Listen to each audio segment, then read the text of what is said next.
like to say good evening, I believe, to most of us who are with us today. Should be evening where you are. I'm in South Africa. I'm Dr. Kanda, and it's really a pleasure for me to share with you some of my insight or reflections or questions on a counseling session from a meaning-centered perspective, from a logotherapy perspective. This is a very important topic for me because I'm working in mental health, and I've been also involved in learning and facilitating logotherapy course. I'm sure I went through that as well. I even remember, by the way, this is, I always feel it's an opportunity for me to pay tribute to Dr. Terea, because I remember when I completed my course, I went to her as this arrogant medical doctor. I went to see her and I'm like, yeah, Dr. Terea, this is a very good course. I did it for my own sake. It's really had helped me, but I don't see how it's going to help me in my today practice as a medical doctor. So she looked at me and laughed and said, I'm challenging you to go and apply that. I myself have been applying logotherapy in my practice. So for me, that was actually a wake-up call, because I did the course for personal reason. I was going through my own crisis. And when I completed, I just had a feeling that this is not appropriate for a medical setting. And I've observed that as well in many other settings where people would come for the training, and after completing the training, then they would say, no, I'm now going to learn how to run a counseling session. So I'm like, do we realize that actually logotherapy on its own provide us with the right tools to run a proper counseling session? So that's what I would like to share with you here. Now, I'm sure you look at this first slide where there is my name, and you see these two dancers. One of the dancer, the man is my son with his partner dancing. So you might be asking, but why does he share this? The reason I'm sharing this is because I would like us to reflect in that broad science that logotherapy is applicable in all areas. And for me, it is applicable in parenting as well, in teaching, in business, in management, in medical practice. And so as I'm learning, I'm applying myself to apply this great philosophy of life, I do observe as well, I learn. So a lot of things I'll share with you, I've also learned from my own children who are also dancers. So you'd see on this slide, I've put the title, and I've written 3 words there: conscience, love, and art. I would like to invite you, as I go through this presentation, that you could just think on how does these three words, how do they apply when it comes to a counseling from a meaning-centered counseling.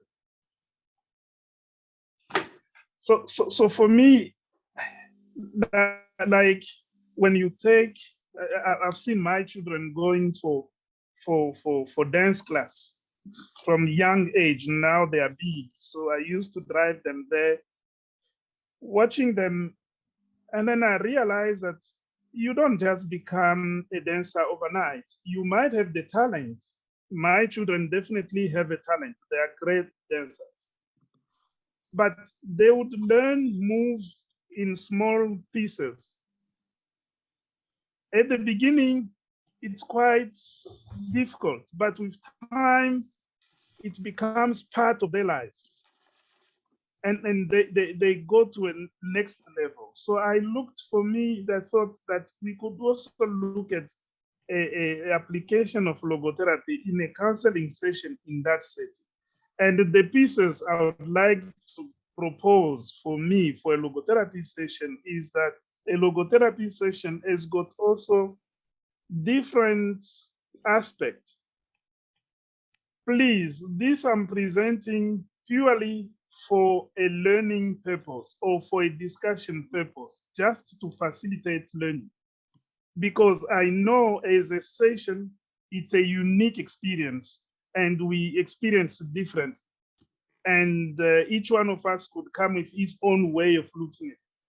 But this is one of the way I've looked at it, which I thought one could see it from this small aspect and see how one could learn and improve in providing a meaning-centered therapy.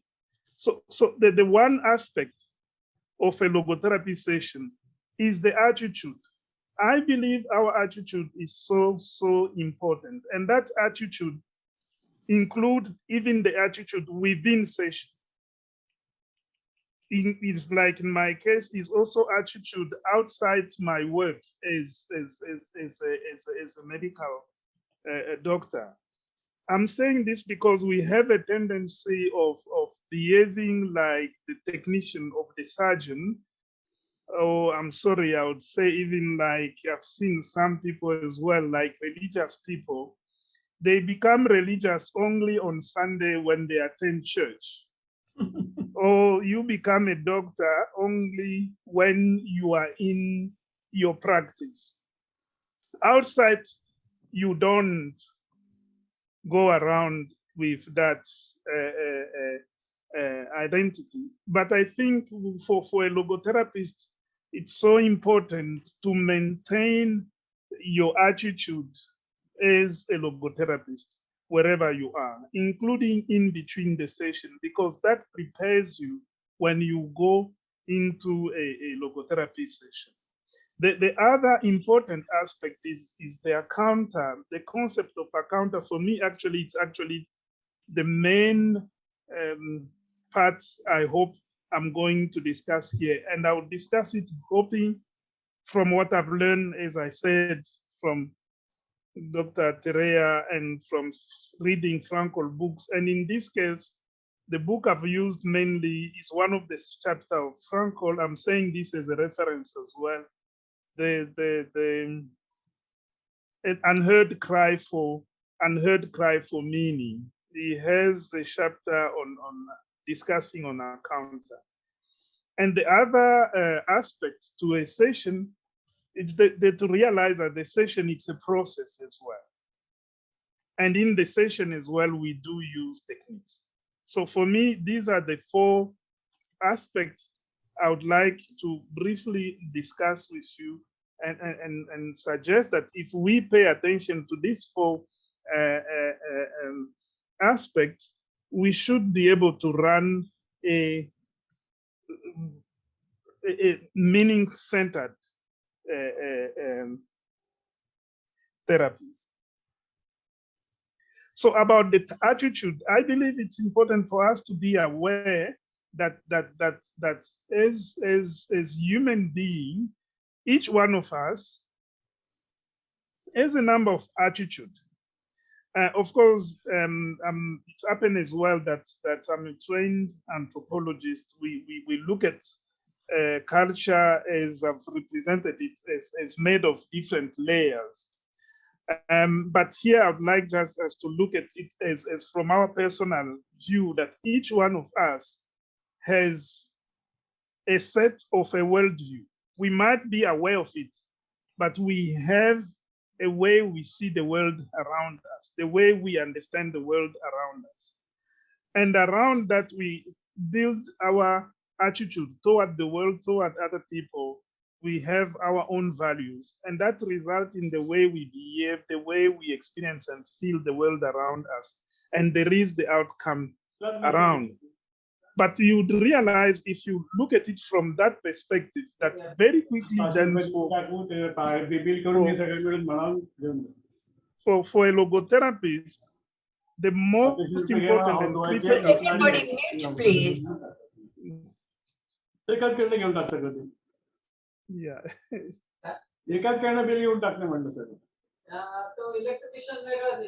Mariette, will you be able to mute? I'm going to try to, yes, mute everybody. And okay. So it's very important to realize that when we run a meaning-centered counseling, our worldview and attitude is based on the logos as spirit and meaning. So we view ourselves and other human beings as spiritual beings, and that's what makes them human beings. And we definitely believe that each one of us is primarily motivated by the will to mean. And because we are spiritual beings, we do have an intuitive knowledge.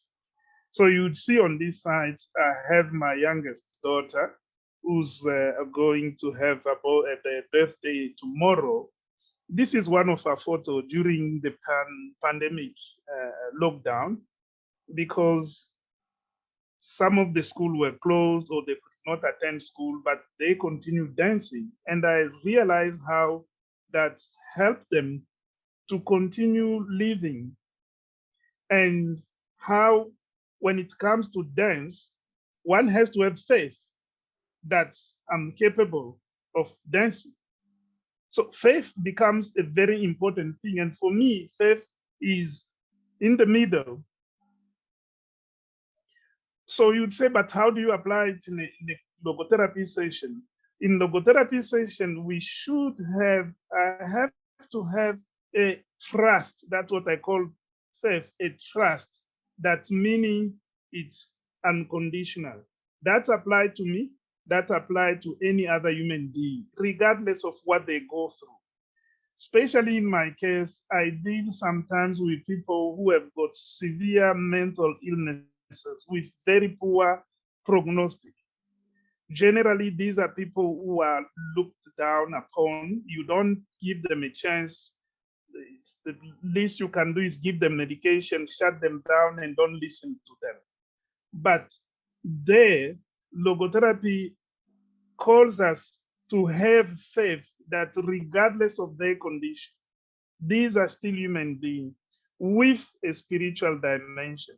So who have got also a will to meaning, and meaning, a calling, is always talking to them, regardless of what they are going through. So faith becomes very important. And you can see on my daughter, with that faith, there is that defiant spirit that I can take it on.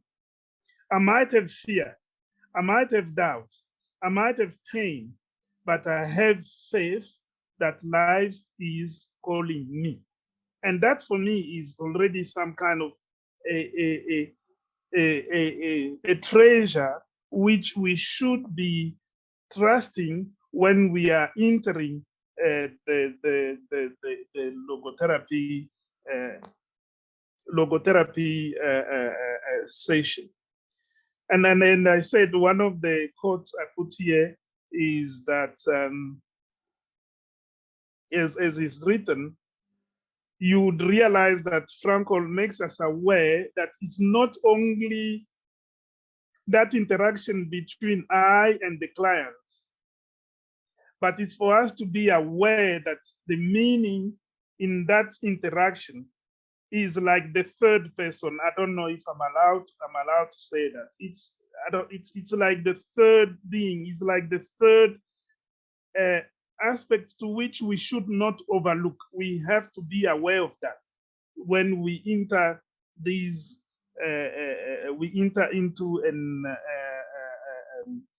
logotherapy session.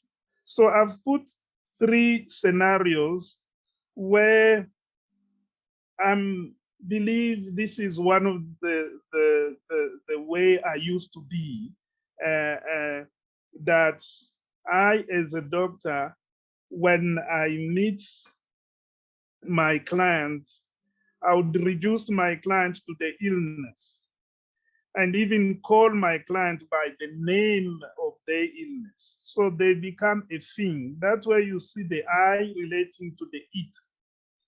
But I would tell you, I've realized that way of doing things is very unhealthy because the client I've reduced is not as well as, I don't want to use the word stupid, but I would say the client I consider as a thing is able to pick up that this doctor have reduced me to an illness. In return, the client is more likely to also reduce me to something. I don't know if you, so actually our relationship would end up not being a relationship between human being to human being. A good example I give is in private practice. If I consider my client in private practice as ATM machine, that these are people I just see for me to get money from, my client would end up also considering me not as a human being, not as a doctor, but as a script printer. So they would just come to me for me to print a script of medication. I don't know if you realize that. So if I reduce the one into a machine, I'm more likely the other person to treat me as some sort of machine. So it might, of course, I've put it more in a graphic way to draw your attention for you to realize. I'm sure that many of us are not doing that, but it's very important. We have to be careful how we view other human beings, including our clients, because the way we view them in return would influence and shape the way they view us. But then in the middle, you have, that's what is being advocated nowadays, that we should see our clients in a session as human being and treat them as human being and have that interaction.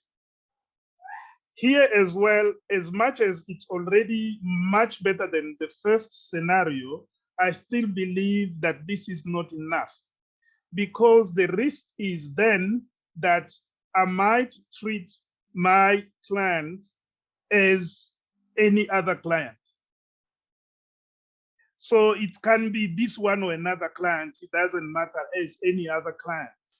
And in return, my client would also treat me like any other doctor or any other therapist or any other counselor. And in doing so, we have taken away our uniqueness. We are not open to the call of the moment. So I believe, yes, we improved by admitting that we are human beings, but we have to go a little bit further, and that logotherapy calls us to go to that a little bit further in looking at each other as spiritual human beings, basically motivated by the will to meaning.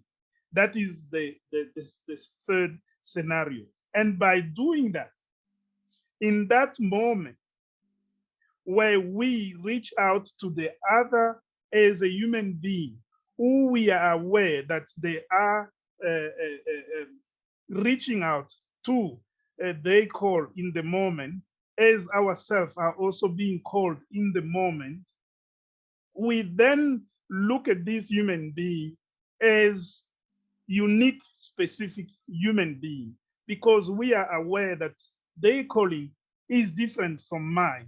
Their calling is specific and unique for their situation and their moment. And by doing so, we learn to start looking at them as unique beings. And that is calling us to love them in a unique way. And by doing so, we cannot replace our client with any other client, as they cannot replace us with any other. So we love them in a different way. I talk about this. Some of my clients would challenge me, and this reminds me some of the question we used when we were young. Would ask our mom and say, "Mom, of all your children, who do you love the most?"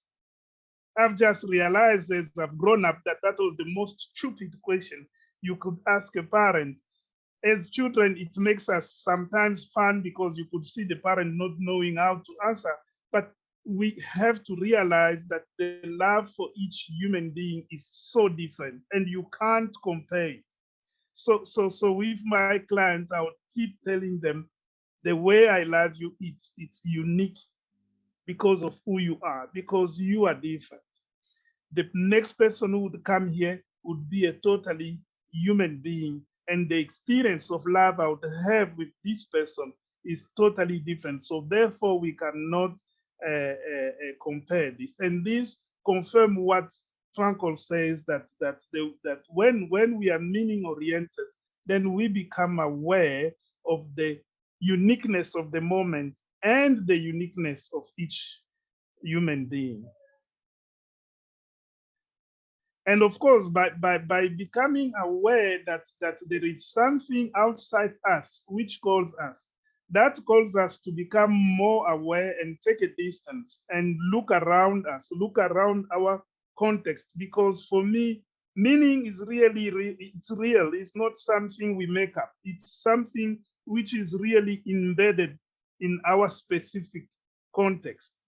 And it's by that self-distancing that we are able to grasp it.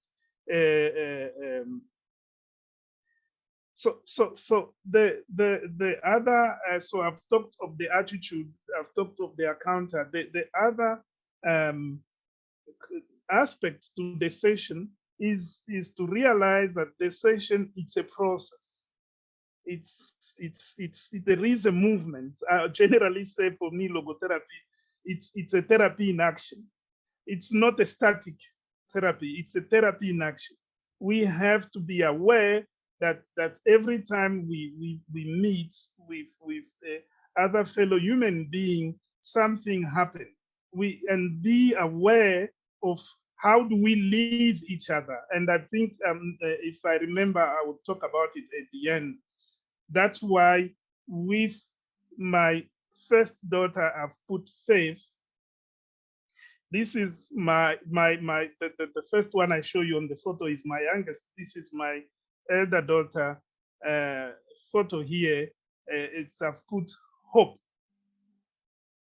Because that attitude of hope, of being open, that something beautiful, something right and true is possible, that's what calls us and gives us the courage to move on with life, to face the session.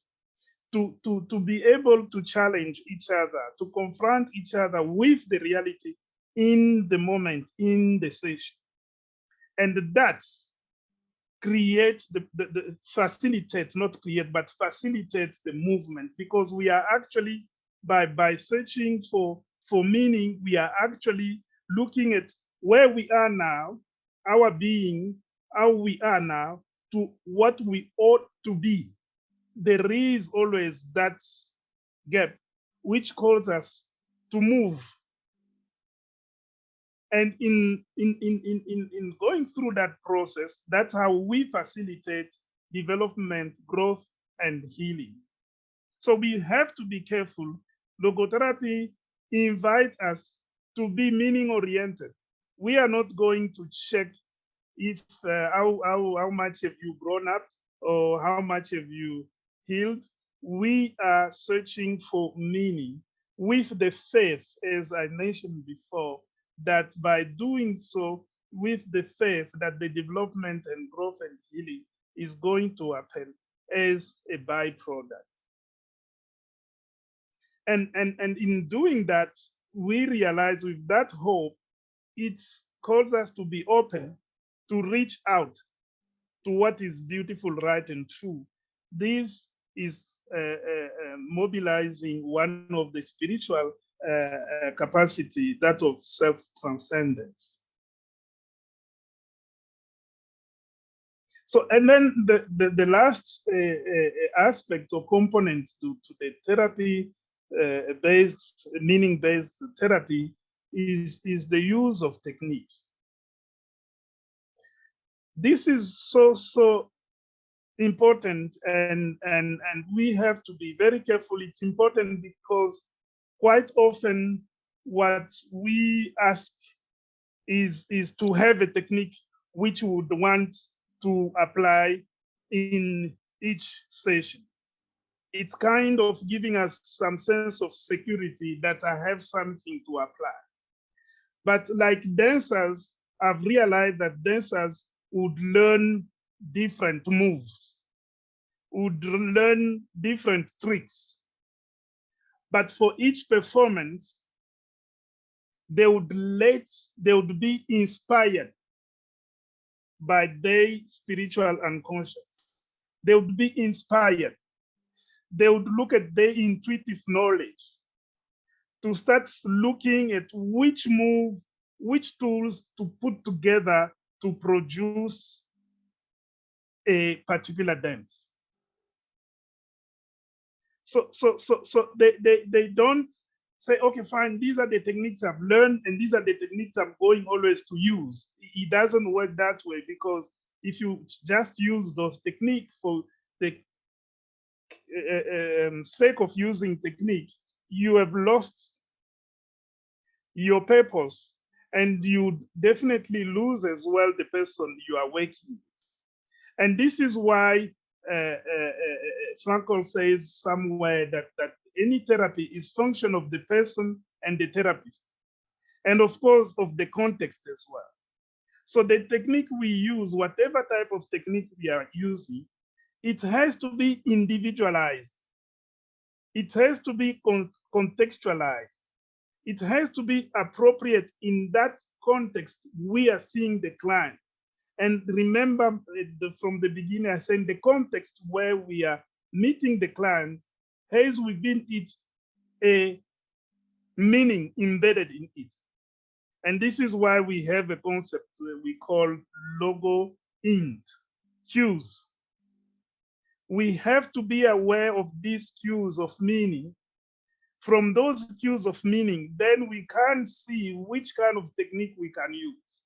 So we don't go around and use the same type of technique for different clients, but we are inspired in each session with each client, with their uniqueness, based on our trust in the calling of the moment, with an attitude of love and hope.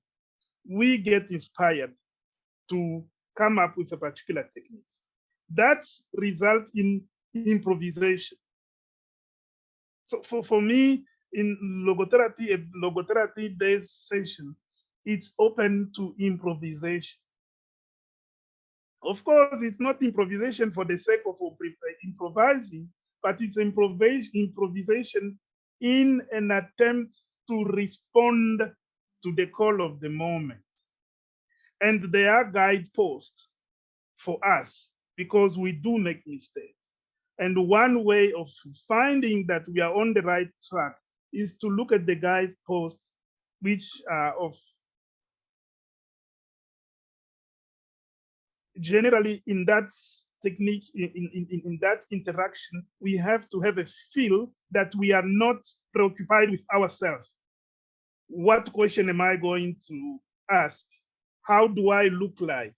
Am I looking like a full doctor here who doesn't know what he's doing? I have to completely forget about myself and go toward reaching my client and inviting my client to forget him or herself and reaching myself, so that we can look to what life is calling us. That is self-transcendence. And by doing that as well, that whatever technique we use it with responsibility, because we are responding to the call life is presenting us. It's not just for the sake of using the technique, but it's a responsible way of using the technique. And generally we do that knowing that we have different opportunities.